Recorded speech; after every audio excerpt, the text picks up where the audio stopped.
Hello, everyone. My name is Kent Jones from Ritz-Macon Asia Pacific University, and I'm really excited to be presenting at JALT 2020 with Jose Cruz and Steve Paton.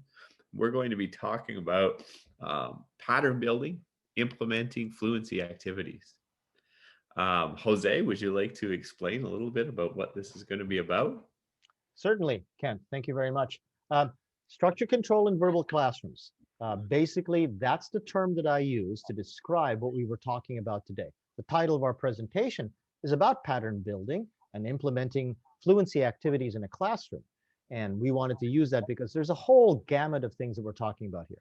Kent is going to be talking about the theoretical grounding that people can use to understand what it is that I do. And then I'm going to be talking about showing videos, showing actual examples of my blackboards of what I do to create a classroom that, frankly, I know that it sounds a little bit narcissistic of me to say this about my own classroom, really works, makes the kids happy, gives them what they want.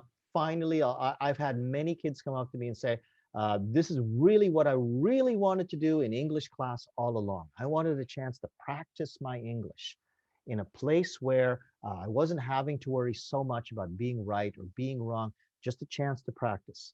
Kent will explain why that's important in terms of creating the patterns that people need to create automaticity, which eventually creates skill. Unfortunately, Steve's not here tonight. Well, allow me to jump in at that point and say I'm Steve Paton, and I'll be joining this presentation also. I'm going to be talking about what happened when I saw Jose's material and Jose's presentation beginning of last year out here at Fukuoka, and I decided to try to implement some of that in my own teaching.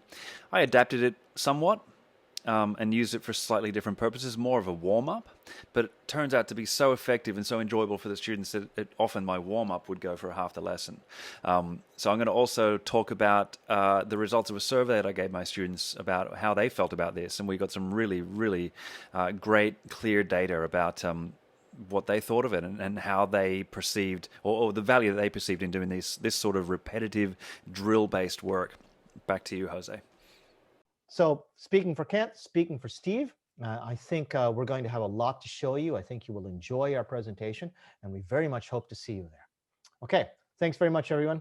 All right. See you there, everyone. See you there. Bye-bye.